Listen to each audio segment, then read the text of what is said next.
ফটোশপে আমরা এই ছবিটিকে বিভিন্নভাবে হাইলাইটস করার পর আমরা যদি ক্যামেরার মতো দেখতে এই যে অপশনটি রয়েছে, এই অপশনটির নাম হচ্ছে edit in quick mask mode. আমরা এই অপশন থেকে যদি এই ছবিটিকে হাইলাইটস করতে চাই তাহলে আমাদের এখানে ব্রাশকে সিলেক্ট করে নিতে হবে এবং উপরে অপাসিটি 50 এবং ফ্লো 50 রেখে এবং এখান থেকে ছবির লেয়ারকে সিলেকশন রেখে আমরা ক্যামেরার মতো দেখতে এই আইকনটিকে সিলেক্ট করার পর আমরা যদি এখানে থার্ড ব্র্যাকেট ছোট বড় করে নিয়ে কিবোর্ড থেকে আমরা যদি এই ফেসে ব্রাশ করি, এইভাবে সম্পূর্ণ আমরা ব্রাশ করে দেব ফেস যতটুকু আমরা হাইলাইট করতে চাচ্ছি। এভাবে টোটাল ব্রাশ হয়ে যাওয়ার পর আমরা এই ক্যামেরার মতো আইকনটিকে আবার ক্লিক করব।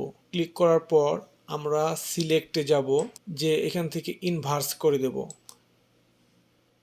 ওকে, তারপর আমরা কিবোর্ড থেকে কন্ট্রোল এল, এখান থেকে আমরা লেভেলে যে আমরা ছবিটিকে আমরা দেখতে পাচ্ছি ছবির যতটুকু আমরা সিলেক্ট করেছিলাম ব্রাশ টুল দিয়ে ততটুকুর ভিতরে কাজ হচ্ছে।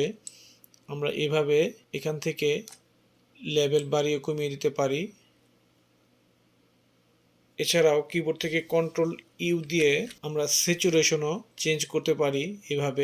এভাবে যতটুকু কাজ করলে ছবিটিকে ভালো দেখায় আমরা বিভিন্ন হাইলাইটস করার পর শেষে এভাবে হাইলাইটস করে দেব।